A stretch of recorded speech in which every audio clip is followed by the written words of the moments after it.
Hola, es Cristina Isakura de Isakura Asociados y en el video de hoy vamos a hablar acerca de la protección internacional.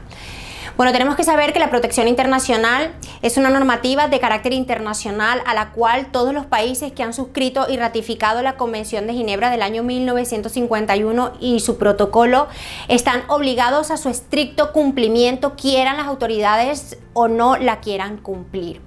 Es importante además saber también que lo que varía, además de esta normativa interna, es el reglamento de solicitud de asilo que pueda existir en cada país. Y muy importante saber también que otra de las variantes que tiene esta normativa es el procedimiento que puede llevar cada país que ejecute, repito, la protección internacional. Pero los principios fundamentales, la normativa fundamental y los conceptos jurídicos que se establecen y que vamos a decir más adelante, repito, son de estricto cumplimiento por todos los países que han suscrito y ratificado la normativa. La protección internacional tiene una característica fundamental que es su piedra angular, que es el principio de no devolución o el principio no refolumne, que quiere decir que toda persona que tenga un temor fundado de que su vida corre peligro en el país, que sea persecutor y del cual esté huyendo, no se le puede expulsar o no se le puede devolver. Digamos que esa es la característica principal de la solicitud de la protección internacional. Es importante también saber que la protección internacional básicamente se divide en tres grandes vertientes, que sería solicitud de estatuto de refugiado, la solicitud de asilo y subsidiariamente la protección subsidiaria. Cuando hablamos de estatuto de refugiado, tenemos que decir que solamente valen 5 motivos para hacer la solicitud y sería sentirse perseguido por motivos, por pertenecer a un determinado grupo social, que en la mayoría de los casos suele ser de género o sexual. También porque existe una persecución de religión, de raza, nacionalidad o etnia. Estos serían los 5 motivos para solicitar estatuto de refugiado. Las personas que quieran hacer solicitud de asilo, digamos que tendrían que tener una imputación por parte de algún organismo público y también tendrían que ser algún personaje público, político, conocido, que repito, puede tener alguna persecución por ser un dirigente, por ejemplo, político, y además tener pruebas de ello. Cuando hablamos de la protección subsidiaria, estamos hablando de que existen tratos inhumanos y degradantes por parte de las autoridades públicas, y es importante también saber que la protección subsidiaria no en todos los casos o en todos los países aplica, por cuanto la comunidad internacional debe de alguna u otra manera ratificar que efectivamente en ese país se está cometiendo violaciones sistemáticas a los derechos humanos. Otro motivo dentro de la protección subsidiaria para hacer la solicitud sería cuando existe pena de muerte en ese país y por supuesto esto yo no tendría que probarlo porque es un hecho público y notorio que existe pena de muerte en ese país y yo tengo que huir porque considero que mi vida por alguna opinión puede estar mermada y repito puedo ponerla en peligro. Estas serían las tres grandes vertientes de la solicitud de protección internacional y lo que sí que tiene que saber la gente que nos está viendo es que no tienen que saber exactamente el solicitante, no tiene que saber exactamente a cuál aplica. Por norma general siempre se va a aplicar a hacer la solicitud de estatuto de refugiado y de manera subsidiaria en el procedimiento se pide que si no se concede estatuto de refugiado por lo menos se proceda a conceder una protección subsidiaria y los solicitantes de asilo, como se podrán imaginar, no aplican en todos los casos y además también cuando hablamos de asilo en la práctica sabemos que es un hecho más que todo de historia, ¿no? Eso es una definición o un concepto que se ha puesto a lo largo de la historia. Bueno, ¿cuáles son las cosas importantes que tenemos que saber de este procedimiento? Bueno, lo primero es que cuando yo hago la solicitud o cuando una persona hace una solicitud hay 5 causales para inadmitir de manera inmediata a trámite. Y esto sería hacer la solicitud fuera de los 30 días desde que yo pongo un pie en el territorio a donde pretendo hacer la solicitud. La segunda causa de inadmisión sería estar violando el reglamento Dublín II. Esto viene a decir que existe este convenio dentro de los países de la Unión Europea, con lo cual si yo pretendo hacer la petición a algún país miembro de la Unión Europea, debería hacerla donde haya puesto por primera vez el pie, ¿no? Donde haya yo llegado al territorio. Por eso siempre la recomendación es que si hemos decidido que nuestra solicitud la queremos hacer en España, por ejemplo, no deberíamos de hacer transbordo yendo a Italia o a Francia.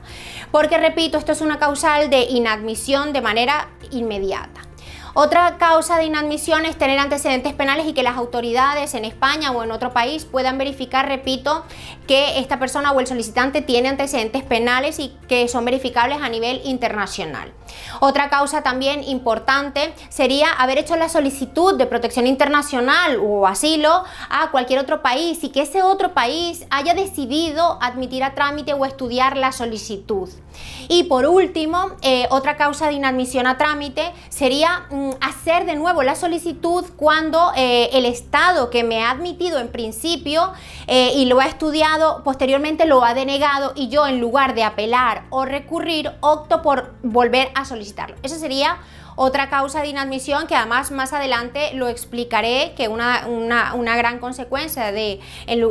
no recurrir o apelar, sino volver a hacer la solicitud, en el caso de España en concreto a día de hoy, es que aquellas personas que hicieron esto no pudieron optar luego a una excepción que dio el gobierno español para que se otorgaran unas razones humanitarias. Las personas que no apelaron,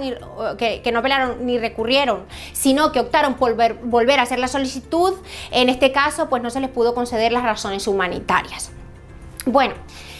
¿cuáles son las grandes ventajas que yo tengo a la hora de hacer esta solicitud? Bueno, en primer lugar, recordar lo que he dicho en principio, la piedra angular del procedimiento, el principio no devolución, el principio no refolumne, con lo cual, aunque me denegasen la solicitud, si yo entro a hacer un recurso o a lo que la gente comúnmente llama apelar, en este caso no podrían expulsarme hasta que mi solicitud o mi recurso se haya decidido, ya sea favorable o desfavorable, pero yo siempre podré tener la opción de entrar a un recurso y por ende este principio seguiría protegiéndome dentro del territorio. Otra gran ventaja que tengo al hacer la solicitud es que el país, por supuesto, me va a documentar, y me va a documentar con un permiso de residencia y posteriormente, en el caso de España, con un permiso de trabajo también. Puedo estudiar, en la mayoría de los casos también puedo abrir cuentas bancarias, puedo alquilar, repito, es la forma que tenemos para documentarnos. Inconvenientes, bueno, es un procedimiento que yo lo denomino bastante volátil, es un procedimiento que suele cambiar no por la normativa, porque esto es una normativa, repito, de 1951 y el reglamento que rige en materia de asilo en España también tiene muchísimos años, pero lo que sí cambia es el procedimiento diario y no cambia solamente por el volumen de solicitudes o la saturación que haya en el procedimiento, sino que también cambia en comunidades e incluso en ciudades o en localidades, y también, aunque parezca esto absurdo, cambia también en las comisarías donde te van a hacer la entrevista, donde tienes que buscar alguna documentación o llevar alguna documentación. Por esto es un procedimiento que parece sencillo, pero es bastante delicado y es propenso a conocer muy bien en la práctica cómo está el procedimiento en el día para saber qué tengo que hacer. Otra desventaja que tengo, pero a su vez esto también es una gran ventaja, es que no puedo salir del territorio donde yo haya hecho la solicitud. De hecho, la tarjeta, en el caso de España, que es una tarjeta roja, señala que no es válido para el cruce de fronteras. Nunca, jamás debo exponerme a salir del territorio por vía terrestre, o sabiendo, en el caso de España, que como hay libertad de circulación, puedo trasladarme, por ejemplo, a Francia, porque no van a verificar mi documentación ni mi pasaporte. Esto es algo que no debo de hacer, porque repito, el documento no es válido para el cruce de frontera, y porque, sobre todo, yo le he hecho una solicitud al Estado español para que me proteja y soy, en este caso, responsabilidad del Estado que me está protegiendo, y por ello no debo de salir del territorio. Otro inconveniente que se presenta también es que no se debería de conducir ni intentar hacer canjes de licencia, ni tampoco tramitar desde cero una licencia de conducir. ¿Por qué? Bueno, esto ya está más que hablado, está información bastante en nuestra página web, y además nos hemos apersonado a hablar con personas de la DGT, y esto tiene una lógica, y es que cuando yo tengo este permiso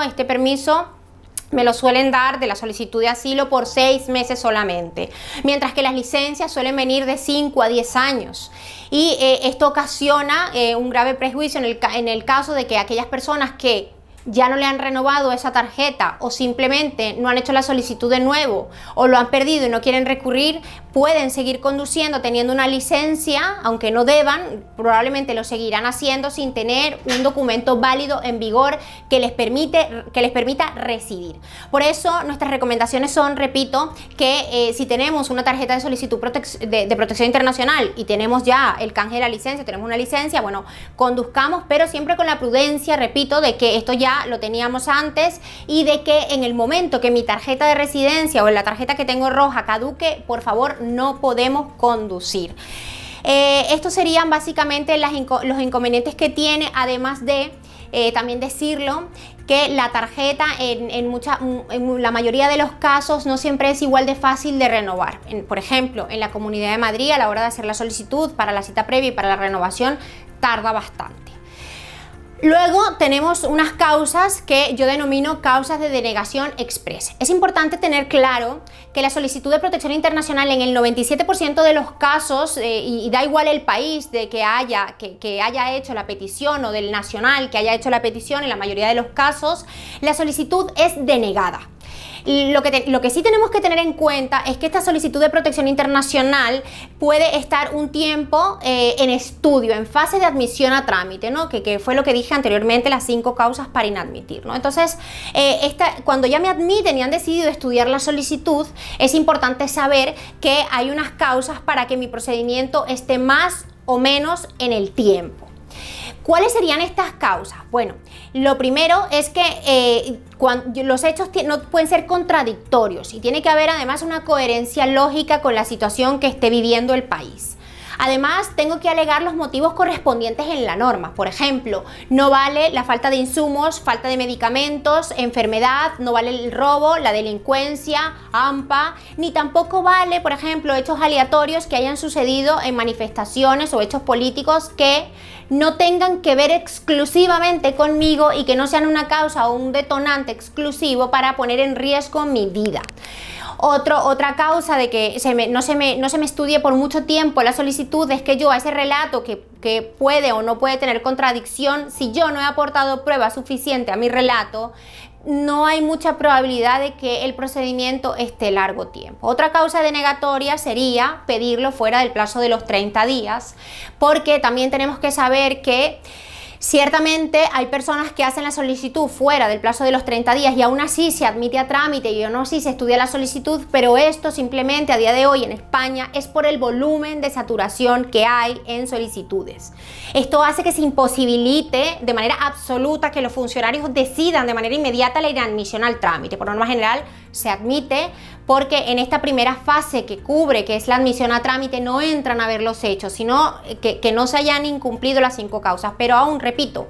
incumpliendo estas 5 causas, dada la saturación a día de hoy que existe de España de solicitantes de asilo, en muchos casos se estudia aunque la persona tenga más de un año dentro del territorio de manera irregular. Pero esto es una causal importante para que el estudio de mi solicitud no dure mucho tiempo. También otra causa de denegación express es que yo haya tenido un permiso de residencia en vigor, me lo hayan denegado y se vea de alguna u otra forma que estoy utilizando el procedimiento de protección internacional para obtener de alguna u otra manera tiempo y tramitar otro tipo de residencia. Otra causa sería las reagrupaciones familiares. Esto no quiere decir que yo no pueda reagrupar a los familiares que se encuentran en el exterior corriendo también un grave peligro, pero sí que es importante saber en qué causas puedo yo solicitar a mis familiares, qué núcleo familiar estoy solicitando y por qué, explicar muy bien por qué no vinieron estos familiares conmigo si mi vida realmente corría peligro. Aclararles también que sé que habrá personas que dirán, bueno, yo entré por Francia o por Italia, igual vine a España e hice la solicitud, o viceversa, y aún así la han estudiado. Bueno, en este caso, repito, el reglamento de Dublín lo debería de impedir, pero no solo dado el volumen de solicitudes, sino que también habría que pensar que el Estado que esté recibiendo la solicitud, vamos a imaginar España no podría obligar a un ciudadano a montarse en un avión para ir a hacer la solicitud a Portugal, por ejemplo. Y Portugal podría decirle, sí, ya está contigo y te lo está haciendo la solicitud a ti, debes estudiarla tú, porque repito, esto es una normativa de estricto cumplimiento internacional. Lo que va a hacer un país es decirle al otro, te toca a ti estudiarla, mientras que el otro le dirá, te toca a ti. La consecuencia de esto puede ser o será, sin duda alguna, que el país receptor que esté con la solicitud termine decidiendo denegar lo más pronto posible esta solicitud. Estas serían las causas de denegatoria expresa, además de saber que la persona no esté cotizando o trabajando el tiempo que tiene que trabajar, que cause alguna incidencia, falta o delito penal. Bueno, características del procedimiento. La característica principal es que el procedimiento es inestable en el tiempo. No sabemos cuánto voy a estar con el procedimiento. El procedimiento puede estar 6 meses, 1 año, 2 años, 3, 4, incluso 5, 7, y los hemos visto de países muy complicados que pueden durar hasta 10 años. Pero el procedimiento se alarga y esto también lo hace delicado en el sentido que siempre tengo que estar informado de cómo está la cuestión para renovar. Otra de las características a tener en cuenta es que el procedimiento no se estudia en todos los casos iguales. Va a depender también de la urgencia del caso o de que los funcionarios consideren que la persona está mintiendo. Por eso el procedimiento puede estudiarse por vía ordinario, que sería por 6 meses, pero también podría estudiarse de manera express, ¿no? O de urgencia, y esto sería por 3 meses. En algunos casos también hemos visto tarjetas de residencia de 4 meses, por ello es muy importante saber que esto va a depender, repito, de la comunidad autónoma y de cómo esté el proceso en ese momento. Otra característica también muy importante es que en algunas comisarías no quieren que la persona declare de manera verbal, sino que prefieren que lo lleves por escrito. En otros incluso en pendrive o en pincho de información para que puedan trasladar la información a los ordenadores de los funcionarios. En otros casos efectivamente prefieren que declares. Esto varía. Y ya por último, decirles muy importante para que lo comprendan que el procedimiento de protección internacional tiene 2 fases. La fase número 1, que sería la declaración que yo tengo que hacer frente a funcionario, o que también la puedo hacer, repito, por escrito, pero también está la fase número 2. Esta fase número 2 es la que termina determinando el tiempo que va a durar mi procedimiento. Si a la fase 1 mi declaración no tiene ningún hecho contradictorio, tiene un correlato de los hechos que me pasaron en mi país de origen, y además a esto yo le puedo aprobar a la fase 2 pruebas documentales de mi vida en el territorio persecutor, de qué hacía yo, quién era yo, si tenía alguna propiedad, si estaba estudiando, si estaba trabajando, además de noticias, entre otros. Y nosotros como despacho solemos aportar un informe pormenorizado de todos los organismos internacionales que avalan cómo se encuentra la situación de ese país en la actualidad, y ese informe lo estamos constantemente actualizando, y lo que hacemos es anexar historia detallada con pruebas y el informe, y esto de alguna u otra manera sella el procedimiento para que el procedimiento se alargue el máximo tiempo posible y la persona pueda sentirse protegida. Y esto es muy importante porque además lo hacemos de manera telemática y de manera inmediata llega al ministerio para corroborar lo que estamos diciendo. Además que también siempre es importante ponernos en contacto con el instructor que está llevando el caso, y también es muy importante estar en contacto con el ACNUR, que es el Alto Comisionado de los Refugiados, para ver el caso en concreto, ver el país en concreto, y de estas cosas nos encargamos los profesionales. Por eso, si crees que has sido perseguido en tu país, que tienes miedo, y este miedo además, más allá de ser subjetivo, crees que es un miedo probado por cómo se encuentra la situación del país, y encajas dentro de uno de los 5 motivos que dije para solicitar estatuto de refugiado, no dudes en llamarnos, en consultar tu caso y en pedir una cita previa para que podamos asesorarte. Somos expertos en extranjería, en migración y en derecho internacional público. Bueno, esto es todo, me despido, hasta luego.